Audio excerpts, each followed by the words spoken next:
அடுத்ததா கன்னிராசிக்காரர்களை பார்த்த உடனே நீங்க கன்னிராசிக்காரர்கள் தானே அப்படின்னு கண்டுபிடிக்கணும்னா எந்த ஒரு விஷயம்? கன்னிக்கு எல்லா துறையிலுமே நாலேஜ் இருக்கும். அரசியல், அரசாங்கம், ஆன்மீகம் என்டையர்லி டிஃப்ரெண்டா. நீ அரசியல் பேசுவாங்க, ஆன்மீகத்தை பேசுவாங்க. இந்த கன்னிராசிக்காரர்களோட பிறப்பின் கர்மானா என்ன பண்ணுது? கன்னிராசியோட பிறப்பின் கர்மா அப்படின்றது வாழ்க்கை துணையால ரொம்ப மன கஷ்டப்படுறது, வாழ்க்கை துணையால பொருளாதாரம் இல்லாம இருக்கு. ஒண்ணு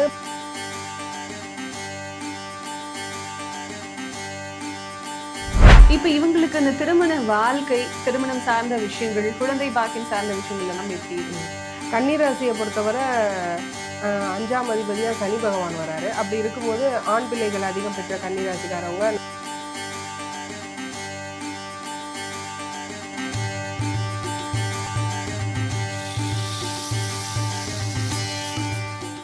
இன்னைக்கு நம்ம கூட யார் இருக்காங்க அப்படின்னா பாரம்பரிய ஜோதிடர் சூர்யா தேவராஜன் அவர்கள் தான் இருக்காங்க. வணக்கம் மேம். வணக்கம்மா. எப்படி இருக்கீங்க? நல்லா இருக்கேங்க. நல்லா இருக்கீங்களா? நல்லா இருக்கேன் மேம். பொதுவாகவே நம்ம லைஃப்ல தினமுமே ஒவ்வொரு விதமான மனிதர்களை நம்ம பார்க்கும் போதெல்லாம் என்ன ஒவ்வொருத்தரும் ஒரு தினசா இருக்காங்களே அப்படின்னு கூட யோசிப்போம். ஆனா ஒருத்தரை பார்க்கும்போதே இவங்க இந்த ராசிக்காரர்கள் தான் அப்படின்னு நம்மளால கெஸ் பண்ண முடியுமா மேம்? கண்டிப்பா முடியும் மேம். 12 ராசிகள் இருக்கு, 27 நட்சத்திரங்கள் இருக்கு. ஆப்வியஸ்லி சந்திரன் தான் மனோகாரகன். ஓகேங்களா? இந்த சந்திரனுடைய நிலைப்பாட்டை வச்சுதான் நம்ம ராசிகளை பிரிச்சு ஒவ்வொரு மனுஷங்களும் இப்படி இருக்காங்க அப்படின்னு சொல்லி வகைப்படுத்தலாம். பார்த்த உடனே பழகின உடனே மேக்சிமம் ஒரு 1 hour 2 hour நீங்க ஒரு மனுஷன்ட்ட யார்ட்டையோ பேசுறீங்க அப்படின்னாவே இவங்க இந்த ராசியா இருப்பாங்களோ அப்படின்னு 75% கெஸ் பண்ணிடலாம். கண்டிப்பா. ஏன்னா அந்த கிரகங்கள் தான் நம்மளை ஆட்டி விக்குது. எந்த கிரகம் எங்க பலப்பட்டு இருக்கோ, நம்ம ஜாதகத்துல எந்த கிரகம் பலப்பட்டு இருக்கோ அதற்கு உண்டான குணாதிசயங்கள் நமக்கு இருக்கும். இப்போ ஒரு வாழ்வியல் எக்ஸாம்பிள் சொல்லட்டுமா? இப்ப ரீல்ஸ் பாக்குறீங்க, இன்னைக்குள்ள ஜெனரேஷன் ரீல்ஸ் பாக்குறீங்க. அப்படி பார்க்கும்போது இன்ஸ்டாகிராம்ல இப்ப நீங்க ஒரு பியூட்டி ரிலேட்டட் ரீல்ஸா பாத்துக்கிட்டு இருந்தீங்கன்னா நீங்க சுக்ரன், நீங்க ஒரு ரிஷப ராசியோ இல்ல துலாம் ராசியாவோ இருக்கலாம். இல்லைன்னா உங்க சுய ஜாதகத்துல சுக்ரன் பலமா இருப்பார். ஓகேங்களா? ஒரு ஃபைட்டு இல்ல ஒரு காரசாரமான விஷயங்கள், இந்த மாதிரியான விஷயங்கள்லாம் பாத்தீங்கன்னா செவ்வாய். அடிதடி, ஃபைட்டு, அந்த மாதிரியான விஷயங்கள் பாத்தீங்கன்னா செவ்வாய். போலீஸ் ரிலேட்டடா பாத்தீங்கன்னா, அரசியல், அரசாங்கம் சம்பந்தப்பட்ட ரீல்ஸா பார்த்தா சூரியன்.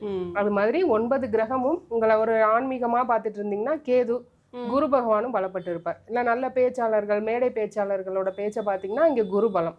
ஓகேங்களா? நல்ல காமெடி, சமையல் எல்லாத்தையும் கலந்து கட்டி பாத்தீங்கன்னா இங்க புதன் இருப்பார். இந்த மாதிரி உங்களை ஆட்டி வைக்கிறது, இந்த மனுஷங்களை பொதுவா ஆட்டி வைக்கிறது 9 கிரகங்கள். அவங்களை தாண்டி நம்ம எங்கேயுமே போக முடியாது. கண்டிப்பா மேம். இப்போ ஒவ்வொரு ராசிகளுக்கும் அவங்களோட பிறப்பின் கர்மா எப்படி இருக்கு, அவங்கள பார்த்த உடனேயோ நீங்க இந்த ராசிக்காரர்கள் தானா அப்படின்னு எப்படி கண்டுபிடிக்கிறது, அவங்க கூடவே சேர்த்து அவங்களோட வாழ்க்கைகள், குணாதிசயங்கள் எப்படி இருக்குன்னு பார்க்கலாம் மேம்.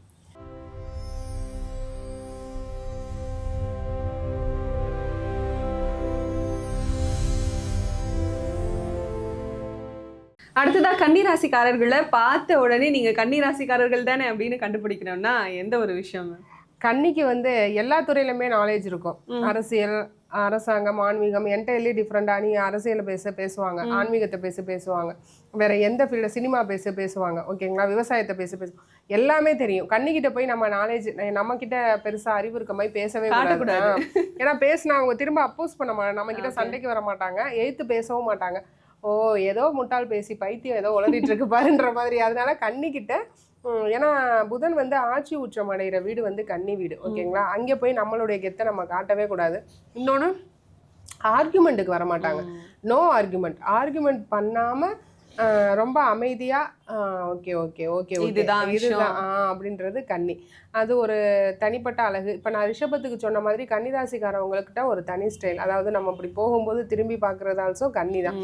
இவங்க யாரு, இவங்க ரொம்ப ஏதோ அது அழகுக்காக இல்லை, அவங்க பண்ற விஷயம் ரொம்ப அட்ராக்ட் ஆகி பார்க்கறது, தனித்துவமா இருக்கிறது. இப்போ சித்திரை, உத்திரம், அஸ்தம் இருக்கு. அது மூணுமே 3 டிஃப்ரெண்டா இருக்கும். இப்போ சித்திரை கன்னிங்கிறது கொஞ்சம் ஸ்டவுட்டா வாய் பேசுவாங்க, அந்த அளவுக்கு நாலேஜ் இருக்கும் அவங்க கிட்ட. நான் சொல்றது கரெக்டுன்ற மாதிரி ஆர்கியூ பண்ணுவாங்க. அஸ்தம் உள்ளே வச்சுட்டு நம்மளுடைய அவன் ஏதோ பைத்தியம் உளறிட்டு போறான், அவன்கிட்டயே நம்ம ஆர்கியூமெண்ட்டுக்கு போனோம், நமக்கு தெரியும் இது சரின்றதெல்லாம் அஸ்தம். உத்திரம் சொல்லவே வேணாம், சூரியன் ப்ளஸ் புதன், இந்த சமயோஜித புத்தி, ஒரு ஆளுமை, ரெண்டுமே உத்திரம்ல இருக்கும். ஸோ கன்னிராசி அது ஒரு தனியான ஒரு ஏன்னா 12 ராசிகளில் புதன் ராசி அதிபதி, லக்னாதிபதி, ஆட்சி உச்சம் ரெண்டுமே பலம். புதன் கன்னில பெரிய பலம். அப்படி இருக்கும்போது அவங்க வந்து நமக்கு மூளை இருந்துச்சுன்னா நமக்கு வேற எதுவுமே தேவையில்லை இல்லையா? உட்கார்ந்த இடத்துல இருந்து கண்டிப்பா. எல்லாத்தையும் சாதிச்சுட்டு போயிடலாம். நம்ம யாரையும் போய் அடிக்க கூட வேணாம், எந்திரிச்சு போய் நம்ம மூளையை வச்சே அவங்கள.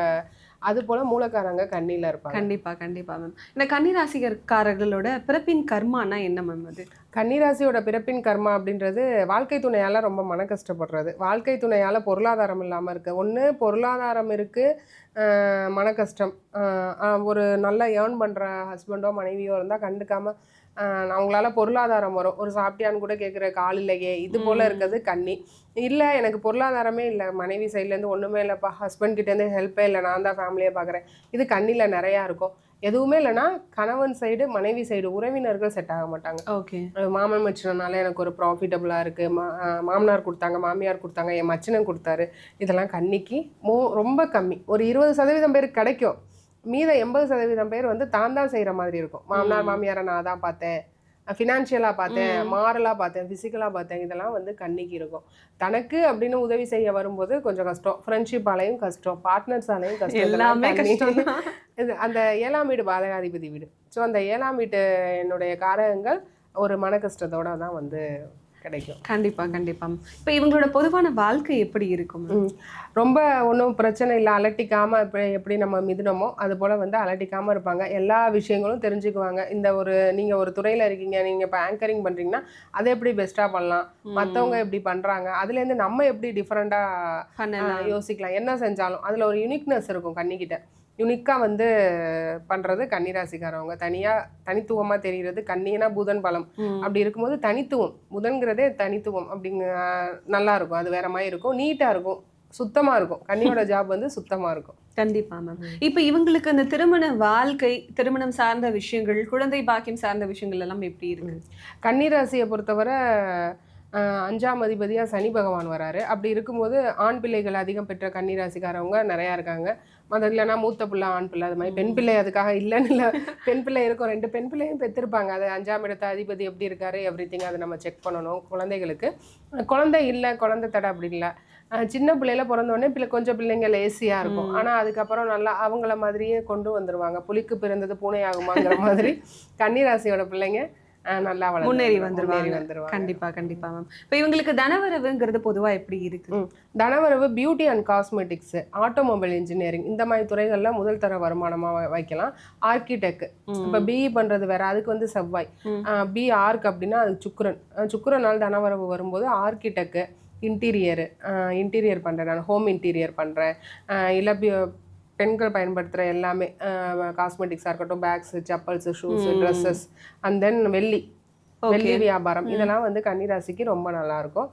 இன்கம் அவங்களுக்கு ஓகேவா, அதுக்கும் வந்து சுயஜாதகம் தேவை. இருந்தாலும் ஒன்றும் பெரிய நீட்லாம் பொதுவாக நல்லா இருக்கும், பெரிய பேராசை இருக்காது கன்னிக்கு.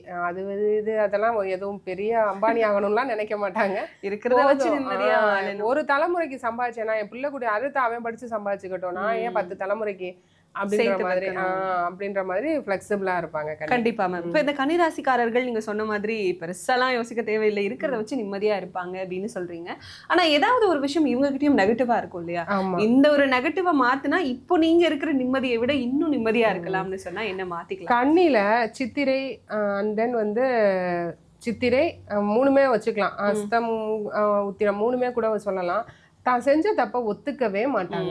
நீங்க ப்ரூஃபோட கொண்டு போய் கொடுத்தாலும் அக்செப்ட் பண்ணிக்கவே மாட்டாங்க. தப்புன்னு தெரியும். என்ன எதுவும் இப்போ நீங்க கேமரால வச்சு இப்போ சிசிடிவி வச்சு எடுத்துட்டே இருந்தாலும் இன்னும் கேமரா எதுவும் மிஸ்டேக்கா அப்படின்னு கேட்பாங்க. நான் இல்லையேனே சொல்லிட்டு போயிடுவாங்க. இது நான் இல்லையே அப்படின்னு சொல்லிட்டு, இப்போ நீங்க தானே மேடம் பேசுனீங்க, நானா பேசினேன் அது அப்படின்னு சொல்லிட்டு போயிட்டே இருக்கிறது கண்ணி. இந்த அக்செப்டன்ஸ் அதாவது ஒரு 90% பேருக்கு சரி சாரிங்கிற வார்த்தையே வராது. அந்த அளவுக்கு கொஞ்சம் கர்வம் இருக்கும். சிம்மத்தை விட கர்வம்னா அது வேற விஷயத்துலலாம் கர்வம் இருக்காது. நீ தப்பு பண்ணிட்டேன்னா அதை அக்செப்ட் பண்ணி பிடிச்சி என்ன பண்ணாலும் முடியாது கண்ணி, அது ஒத்துக்க வைக்கவே முடியாது. கண்டிப்பா இந்த விஷயத்த மாத்திக்கிட்டா கன்னிராசிக்காரர்கள் சாரி கேட்கிற குணங்கள் கிடையாது. அதை கேட்டுட்டா முடிஞ்சு போச்சு. ஏன்னா நம்ம பண்ணிட்டோம், அதுக்கு உண்டான அப்புறம் அது பேட் கர்மால ஆட் ஆயிட்டே போகும். அதுக்கும் அவங்க தான் அனுபவிக்கணும். கண்டிப்பா 12 ராசிகளுக்குமே அவங்களோட பொதுவான வாழ்க்கை எப்படி இருக்கும், உங்களோட பிறப்பின் கர்மா இதாக தான் இருக்கு. சில விஷயங்கள் நெகட்டிவா உங்ககிட்டயும் இருக்கு, நீங்க நல்லவங்க தான் இருந்தாலும் சில விஷயங்கள் நெகட்டிவா இருக்கு. அதை மாத்திக்கிட்டா உங்க வாழ்க்கை ரொம்ப சிறப்பா இருக்கும்னு சொல்லிட்டு ஒவ்வொரு ராசிக்கும் ரொம்ப டீட்டெயிலா சொல்லியிருக்கீங்க. ரொம்ப நன்றிம்மா. ரொம்ப நன்றிம்மா. வணக்கம்.